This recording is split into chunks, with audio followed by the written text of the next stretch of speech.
Fili, saya memiliki background di bidang office management, mulai dari pendidikan SMK sampai S2, dan saat ini saya bekerja sebagai Service Development and Capability Specialist.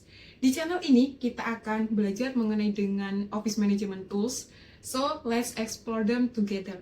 Thank you. Halo, kembali lagi di series tutorial Office Management Tools. Ini adalah episode kedua, part kedua, di mana kita akan mempelajari terkait dengan Google Workspace. Yang spesifiknya adalah terkait dengan Communication and Coordination Tools. Sebelumnya, di part 1, kita sudah mempelajari beberapa tools di Google Workspace yang terkait dengan pembuatan dokumen. Dan kali ini, di part 2, kita akan mempelajari berbagai tools yang terkait dengan proses komunikasi dan juga koordinasi. Setidaknya akan ada 5 tools yang kita bahas. Ada Google Gmail, Google Meet, Google Calendar, Google Keep, dan juga Google Chat. Kita akan bahas satu persatu dulu, di mana Google Mail atau Gmail kita biasa menggunakan ya untuk menerima email ataupun mengirimkannya. Mungkin teman-teman sering sekali untuk menggunakan Gmail ini ketika mau sign up atau mendaftar suatu aplikasi. Semisal Instagram, TikTok, ataupun lainnya. Nah, biasanya di situ ada pilihan untuk mendaftar dengan Gmail. Kemudian, mungkin teman-teman juga sering untuk mendapatkan notifikasi penawaran produk dari email ini ya, seperti itu. Lanjut, kita nanti akan mempelajari juga terkait dengan Google Meet, di mana ini adalah tools untuk melakukan meeting online.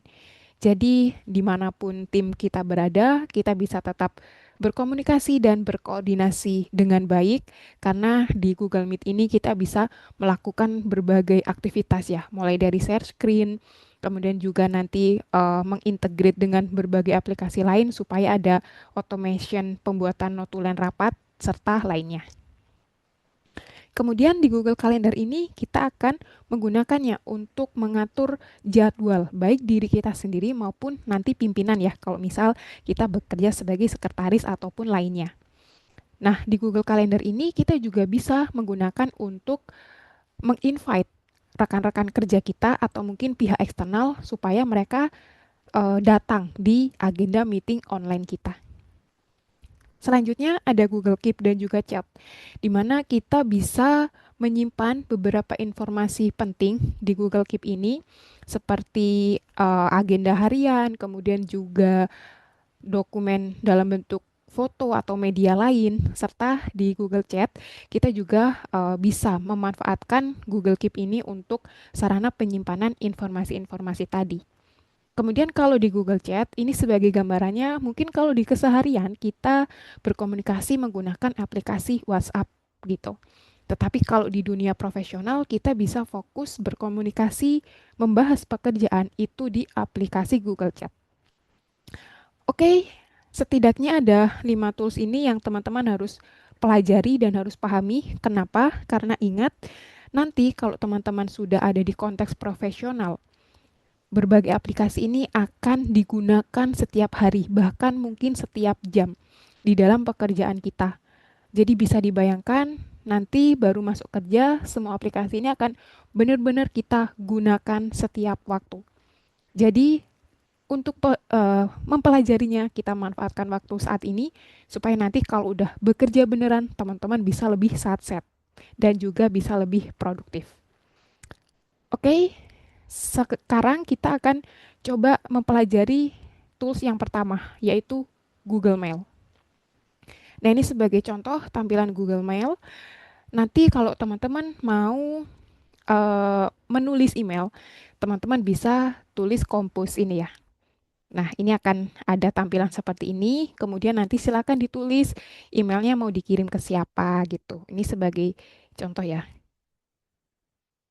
Nah, ini sebagai contoh aja. Kita akan mengirim email ke admin@gmail.com gitu. Nah, kemudian di sini ada tulisannya.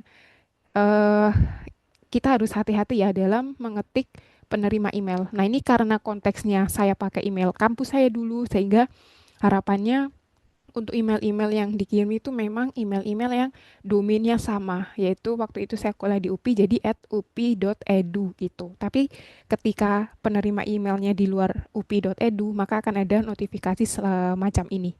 Nah, ini terkait dengan security ya, teman-teman. Oke, kemudian mungkin kita mau menembusi nih, atau men-CC ya, kira-kira selain dikirim ke admin@gmail.com, emailnya mau dikirim ke siapa? Semisal ke oke aja @gmail.com semisal ya. Terus misal ada penerima lain, maka kita bisa ketik koma spasi oke juga @gmail.com. Nah, gini ya.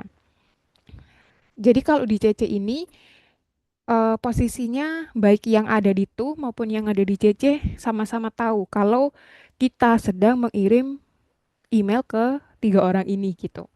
Tapi di sini ada BCC nih, semisal oke ya @gmail.com gitu. Ketika kita pilih ke BCC, maka si BCC ini tuh tidak mengetahui kalau email ini juga dikirim ke tiga email ini gitu. Jadi kalau misal ya teman-teman mau mengirim supaya hanya orang itu doang yang tahu kalau dia sebagai penerima emailnya, disarankan ditulisnya di BCC ini gitu.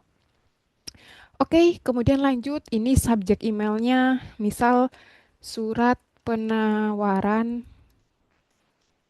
barang elektronik gitu. Nah, silakan disesuaikan penulisan badan, subjek emailnya gitu.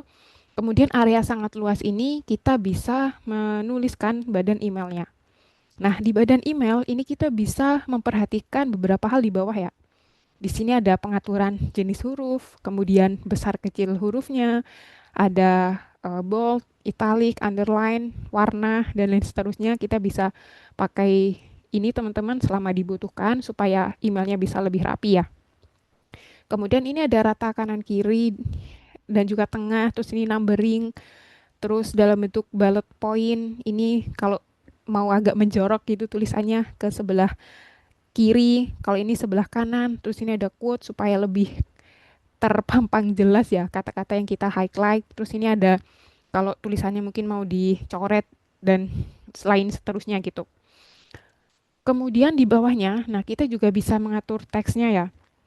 Terus ini ada attach file, mungkin kalau konteksnya surat penawaran barang elektronik, bisa jadi nanti attachmentnya adalah dalam bentuk flyer gitu ya, misal PDF gitu, bisa dilampirkan. Nah ini kita ambil dari komputer kita. Terus kalau insert link, berarti kita bisa memasukkan link-link penting gitu. Kemudian ini ada emoji. Terus mungkin kalau ternyata filenya mau dilampirkan udah ada di Google Drive, nah kita bisa pakai ini. Terus ini ada foto. eh, terus ini ada terkait dengan confidential informasi gitu ya. Kemudian ini ada insert signature. Terus ini ada mungkin mau menjadwalkan Google Meet gitu. Nah, ini bisa disambungkan nih sama Google Meet. Terus kalau untuk hal-hal yang lain, nah kita bisa pilih di sini ya, teman-teman. Kemudian di sebelah tulisan send itu ada more send option. Nah, kita bisa menjadwalkan nih. Jadi bisa dibayangkan kalau kita kerja profesional terus kayaknya nggak enak ya kalau mengirim email ke rekan kerja tapi jam 9 malam gitu. Baiknya kan besok aja 9 pagi atau jam 8 pagi. Nah, kita bisa menyesuaikan pengaturan jadwal ini. Seperti itu. Oke, nanti bisa disesuaikan waktunya. Jangan lupa ini PM AM-nya. Kalau PM berarti malam, kalau AM berarti pagi sampai siang gitu. Nah, ini silakan disesuaikan. Oke, kemudian ini yang paling penting juga tadi ada insert signature. Nah, kita akan coba membuat ya signature-nya. Teman-teman caranya klik bagian setting atau roda gigi ini. Kemudian di sini ada see all setting. Nah, nanti bisa ke bawah terus sampai di sini ada signature. Nah, ini kondisinya saya belum membuat signature, jadi saya akan coba meng-create ya. Oke, misal ini nama saya ya. Create. Kemudian, nah ini untuk beberapa hal yang mau kita atau boleh kita masukkan ya. Misal nama. sama gelar mungkin ya. Oke, seperti ini. Kemudian jabatannya semisal human capital. Ini contoh aja ya teman-teman. Human capital di PT Oke Jaya Indonesia. Terus alamatnya di Jalan Solo Raya, Jakarta Barat. Ini contoh aja ya teman-teman. Kemudian mungkin ada informasi lain yang mau diinput silakan. Terus ini jangan lupa kita coba styling. Biasanya kalau nama perusahaannya kita buat lebih besar. Terus mungkin ini ya textingnya juga coba kalau nama saya juga harusnya sedikit lebih besar gitu ya mungkin. Nah, seperti itu. Terus nanti kalau mau menambahkan logo perusahaan dan lain-lain silakan sesuaikan saja di sini teman-teman. Kemudian kalau misal nih ini contoh aja ya, contohnya saya udah selesai. Nah, bisa scroll paling bawah terus di sini ada save change. Kita klik. Oke, harusnya untuk signature di sini udah ada sehingga nanti kita akan bisa menginsert signature ya. Nah, ini ada tulisan Filianti. Kita klik. Oke, maka secara otomatis signature yang tadi kita buat itu udah ada gitu. Terus selanjutnya kita bisa langsung kirim saja email ini. Demikian ya teman-teman. Kemudian sebagai informasi, kalau nanti konteksnya kita udah kerja profesional, bisa jadi email di Google Workspace ini tuh kita pakai versi yang untuk enterprise gitu. Jadi eh, secara subscription yang dilakukan oleh perusahaan itu lebih mahal ya. Biasanya udah terintegrate dengan AI dan di bawah sini tuh ada fitur untuk menulis email dengan AI gitu. Jadi semisal ada email masuk, maka nanti dia akan udah ada suggestion atau sarannya nih, baiknya email ini dibalasnya seperti apa, terus diketiknya seperti apa gitu.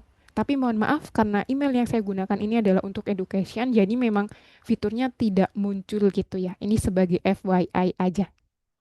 Oke, ini saya close dulu. Kemudian di dalam email sebenarnya ada beberapa hal juga ya teman-teman. Nah, contoh nih di sini ada eh, start, artinya email yang kita anggap penting. Nah, nanti bisa dibintangin aja ini supaya lebih enak sih nanti nyarinya gitu. Atau sebenarnya pakai search mail ini juga bisa banget kita untuk mencarinya gitu. Nah, kemudian di sini ada aktif sama berbagai setting lain ya. Nanti kalau udah kerja itu teman-teman kita bisa sesuaikan sih. Kalau misal kita lagi cuti, nah kita bisa pilih yang ini atau yang set as away gitu. Jadi kita emang kondisinya enggak di kantor. Kemudian di sini ada berbagai email yang lain. Terus di sini ada chat. Nah, ini yang sebenarnya nanti akan kita bahas, cuman ini ada keterkaitannya juga ya dengan Gmail gitu. Karena nanti kalau ini sebenarnya sambil pembahasan banyak integrasi berbagai hal. Jadi sebagai informasi ya, nanti kalau kita ada meeting, terus di dalam meeting Google Meet itu kita ada chatting-chatting di dalam kolom chatnya. Nah, itu akan terdokumentasi di bagian chat sini, teman-teman. Jadi kalau ada teman-teman eh, kerja kita atau rekan-rekan kerja kita yang mengirim link, terus mengirim informasi penting di dalam chat Google Meet, nah kita nggak usah khawatir untuk menyimpan dua kali pesan-pesan tersebut. Karena apa? Karena hakikatnya semua informasi tersebut sudah ada di kolom chat gitu. Mungkin teman-teman dari penjelasan saya sulit membayangkan ya. Sebenarnya kita atau silakan teman-teman bisa langsung praktek aja nanti sendiri gitu sambil dicoba-coba ya. Nah, terus di sini ada mention. Jadi kalau misal di pertemuan sebelumnya kita ada pembahasan meninggalkan komentar di Google Dokumen gitu ya. Kan waktu itu kita bahas tuh. Nah, nanti kalau teman-teman di mention atau disebut namanya di dalam kolom komentar tersebut, nah itu juga akan masuk ke notifikasi ini. Jadi seenak itu ya Google Mail terus dan aplikasi-aplikasi yang ada di Google Workspace ini saling terintegrasi sehingga kita itu bisa enak hanya buka Gmail doang, tapi seluruh notifikasi nanti udah masuk ke sini gitu. dan harapannya ini bisa membuat pekerjaan kita bisa lebih mudah ya. Oke, terus ini ada start juga. Nah, terus ini yang nanti direct message ya. Mungkin biar sekalian aja untuk pembahasan Gmail ini sebenarnya udah selesai teman-teman. Kita akan lanjut ke Google Chat ya. Nah, kita bisa membuat new chat terus mau kita kirim ke siapa nih gitu. Terus kita bisa membuat grup. Terus mungkin di kantor kita sebenarnya udah ada grup. Nah, ini cukup banyak sekali ya. Jadi kita bisa eh, bergabung juga dengan grup-grup yang ada di kantor kita gitu. Kemudian mungkin kita juga bisa ya kayak menyambungkannya itu dengan aplikasi-aplikasi yang sudah ada gitu teman-teman. Misalnya ini untuk automation ataupun lainnya. Nah, kita bisa browsing di sini sih. Jadi proses komunikasinya itu bisa lebih mudah gitu ya. Nah, ini sebagai contoh ya. Sebagai contoh, nah, contoh doang ini teman-teman. Kita bisa mengirim pesannya itu dengan teks ya. Nah, ini ada emojinya juga, ada stiker, terus mungkin mau upload file, terus mau di-record pesannya dan lain seterusnya. Nah, kita bisa menyesuaikan dengan ini sih. Nah, terus ini kalau mau video call juga atau lewat Google Meet. Nah, jadi bener-bener saling terintegrasi gitu ya. Terus ini ada mau attach Google Drive mungkin, atau mau membuat komunikasi lebih terstruktur ya, jadi pakai thread gitu. Ini bukan thread yang di Instagram itu ya, tapi lebih ke cara komunikasinya itu lebih berjenjang gitu sih teman-teman. Terus ini mau menambahkan hal lain gitu, kita bisa perhatikan yang ada di sini ya. Oke, itu untuk Google Chat. Jadi bayangkan kalau kita udah bekerja itu mungkin udah nggak terlalu banyak pakai WhatsApp ya kalau di perusahaan yang benar-benar besar gitu atau eh, lebih mengedepankan komunikasinya itu memisahkan gitu antara urusan pribadi sama profesional. Jadi proses komunikasinya tidak lewat WhatsApp. Nah, nanti teman-teman juga bisa ya untuk mendownload Google Chat ini tuh di smartphone masing-masing, baik itu Android maupun iOS. Kenapa? Karena supaya kalau ada orang ngechat kita, nah itu notifikasinya bisa langsung masuk di aplikasi dalam HP kita tersebut gitu sih. Oke, kita akan lanjut ke Google Meet ini gitu. Nah, untuk Google Meet kita bisa pakai New Meeting sama Join Meeting ya. Tapi sebenarnya kita bisa mengaturnya lebih mudah itu kalau lewat kalender teman-teman. Nah, ini sehingga kita langsung langsung aja ya untuk istilahnya praktik di Google Calendar gitu. Google Calendar ini bayangannya adalah bank dari seluruh informasi aktivitas-aktivitas kita maupun orang-orang yang ada di kantor kita. Secara layouting, teman-teman bisa menyesuaikan ini kalau tampilannya per week gitu ya. Bayangkan nanti kita udah banyak sekali aktivitas gitu. Nah, nanti akan tersusun di sini. Terus misal kalau mau lihat harian, nah bisa disesuaikan aja bulanan gitu. Nah, ini sebagai contoh ya kalau eh, konteksnya bulanan berarti di bulan Juni nih kayak ada Hari Raya Waisak, terus ada satu Muharram dan lain seterusnya gitu. Kita bisa lihat di sini. Kemudian, nah ini week. Dan sebagai contoh, kita ke Agustus ya, karena sekarang Agustus, nah ini tanggal 22. Semisal di hari Senin nanti, tanggal 24, kita mau ada merencanakan meeting gitu ya. Nah, kita klik sini, misal eh, pembahasan surat penawaran ke PT ABCDE. Nah, terus siapa yang mau kita undang? Nah, kita bisa tulis email kantor kita gitu ya. Misal ini contoh aja ya, teman-teman. Nah, kita bisa klik di sini. Terus untuk jamnya, nah kita bisa klik find a time. Nah, kalau find a time, jadi kita nanti bisa tahu nih sebenarnya teman kita yang lagi kita ajak meeting ini tuh dia ada kegiatan nggak ya di tanggal 24 jam 9 tersebut. Nanti kalau ada kegiatan, biasanya di sini udah terblok warna biru gitu sih teman-teman. Jadi ini sebenarnya lebih ke empati kita juga ya untuk jangan menginvite meeting ketika rekan kerja kita lagi ada aktivitas atau lagi ada meeting lain gitu. Kita bisa manfaatkan tadi fiturnya find a time seperti itu. Terus mungkin kita konteksnya eh, meetingnya mau di cafe gitu ya.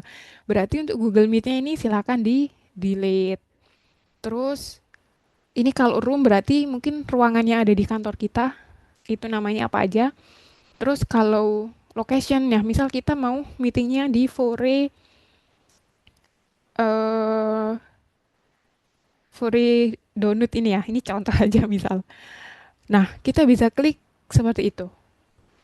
Kemudian kita juga bisa mengattach beberapa file di Google Drive, nanti bisa diklik aja atau mau membuat MOM-nya. Nah, bisa kita klik juga. Jadi semudah itu teman-teman bisa dibayangkan kalau di Google Workspace ini tuh semuanya udah saling terintegrasi gitu sih. Dan ingat ya, nanti kalau kita udah bekerja profesional ini tuh udah benar-benar akan kita gunakan dan akan kita manfaatkan. Jadi harapannya teman-teman bisa familiar sekali gitu dengan Google Calendar ini.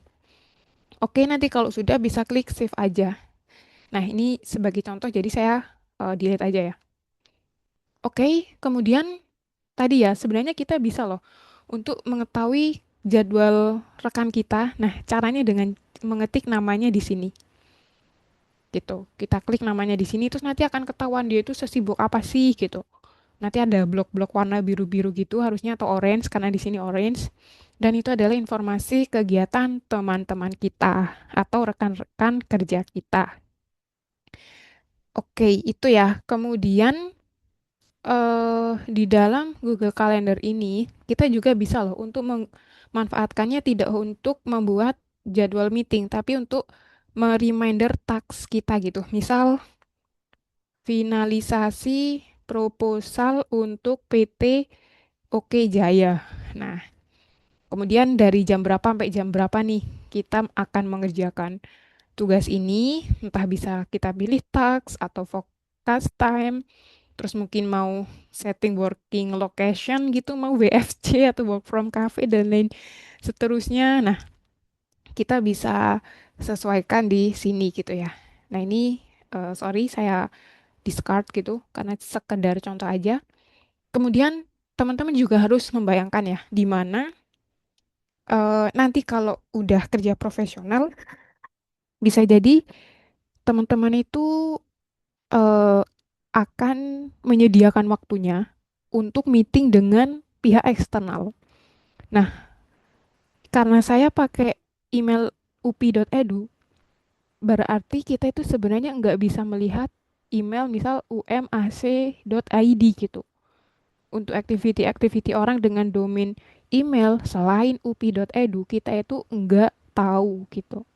Sehingga kalau mau menawarkan jadwal meeting ke orang lain kan di luar kantor kita itu sulit.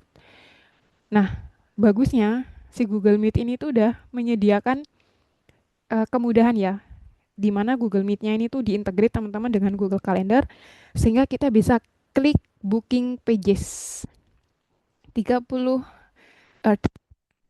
with Filianti gitu. Kita coba klik, terus kita copy link gitu. Atau coba ya kita preview.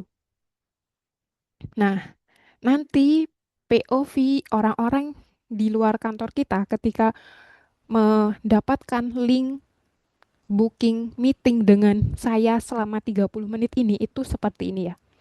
Jadi langsung bisa dengan mudah nanti kalau saya udah ngeblok aktivitas misal ya di tanggal 24 saya akan sibuk nih ini sebagai contoh ya. Fokus time dari jam 1 sampai jam 3 ya. Oke, saya save. Nah, kita lihat di tanggal 24 jam 1 sampai 3 nanti harusnya dia ini nggak ada. Nah, tadi belum saya perbarui ya, ini saya refresh dulu. Oke, bentar ya teman-teman, kita coba perbarui. Mungkin kita close dulu, terus ini kita refresh dulu ya. Kemudian baru nih 30 menitnya kita klik copy link, terus kita paste di sini. Oke, kita cek. Oke, teman-teman bisa cek ya di sini mulai bahkan 12.30 itu ini ya sampai jam 1 ya. Jam 1 sampai 3 udah nggak ada alias nggak bisa di booking. Kenapa? Karena di kalender saya udah men-setting kalau jam 1 sampai 3 itu saya ya nggak bisa meeting gitu karena lagi fokus time atau lagi nggak mau, bukan nggak mau ya, lebih ke ya konteksnya emang lagi nggak available atau nggak tersedia untuk meeting gitu. Oke, ini untuk Google Calendar. Seoke itu ya teman-teman, harusnya kita cukup kebayang untuk benefit ketika kita menggunakan Google Calendar ini. Oke, terakhir kita akan coba cek tadi ya, mm, Google Keep gitu. Nah, kita bisa klik di sini. Sebenarnya kalau teman-teman perhatikan di sebelah sini itu juga ada beberapa ini ya informasi loh. Nah, di sini ada Google Keep. Jadi langsung di ini kan sih teman-teman di attach gitu ya, atau secara kursornya itu kita bisa lebih cepat gitu loh untuk pergi ke Google Keep ini. Terus ini ada Google Tasks. Jadi kalau teman-teman mungkin secara harian mau melakukan aktivitas ya, misal menulis email surat penawaran ke PT Oke Jaya. Nah, untuk besok, nah jadi deh taksnya ya. Nanti kalau mau mengerjakan tasnya ya udah dikerjakan aja. Terus kalau udah selesai, nah klik udah selesai, udah hilang ya gitu. Terus ini ada Google Kontak. Jadi ini mungkin selain mau menambahkan informasi kontak rekan kerja kita, tapi juga mau menambahkan informasi kontak orang-orang di luar kantor kita. Nah, itu kita bisa klik di sini. Terus ini Google Maps. Kenapa kok ini penting ada di sini juga? Karena tadi ya kita ada setting untuk meetingnya kalau offline itu di sebuah lokasi gitu. Dan contohnya tadi saya pilih Fori Donut gitu. Jadi kita bisa search di sini sih untuk beberapa informasi maps-nya ya. Terus kalau mau ditambah, nah kita bisa klik tanda plus yang di bawahnya tadi teman-teman. Tujuannya apa? Again supaya kita bayangkan ya, kalau kerja itu biar lebih satset, lebih cepat gitu loh. Jadi nggak perlu klik ini dan lain seterusnya, tapi langsung sebelah kanannya itu udah ada gitu. Oke, kita lanjut ke bagian Google Keep ini gitu. Nah, di bagian Google Keep sebenarnya kita bisa menyimpan ya beberapa hal penting gitu sih teman-teman. Ini contohnya juga ya. Misal ada gambar yang mungkin ya ini cukup menarik ya, ada icon gitu. Kita bisa klik kiri atau kanan gitu. Kemudian di sini ada tulisannya Save to Keep. Oke, kita tunggu. Kita coba close dulu, terus kita cek. Nah, harusnya untuk logo ini tadi tuh sudah masuk ke Keep gitu. Jadi teman-teman bisa bayangkan ya, mau mungkin menyimpan foto atau beberapa dokumen lain atau ya informasi lain gitu, kita bisa memanfaatkan eh, Google Keep ini teman-teman. Jadi untuk penyimpanannya itu bisa langsung sekalian aja di dalam Google Environment, sehingga nanti kalau mau butuh di berbagai aplikasi lain ya kayak misal Google Slide atau Google Dokumen atau bahkan untuk Google Meet dan lain seterusnya, nah kita bisa langsung mudah cek ke Keep tadi. Oke, sekian teman-teman untuk edisi episode 2 part 2 ini. Kita udah belajar Google Gmail, Google Meet, Google Calendar, Google Keep sama Google Chat. Mungkin kalau teman-teman mau bertanya silakan gitu. Terus ini saya ada tantangan ya. Mungkin teman-teman mau coba tantangan ini silakan. Jadi nanti bisa coba mempraktikkan beberapa hal yang ada di layar ini gitu. Nanti kalau sudah coba teman-teman bisa infokan aja di kolom komen atau mungkin mau nyoba-nyobanya dengan invite saya di email ini ya, filianti@upi.edu. Sekian video ini, kita akan bertemu lagi di episode ketiga di mana kita akan membahas berbagai aplikasi yang ada di Microsoft 365. Semoga bermanfaat dan semangat terus untuk belajar. Bye-bye.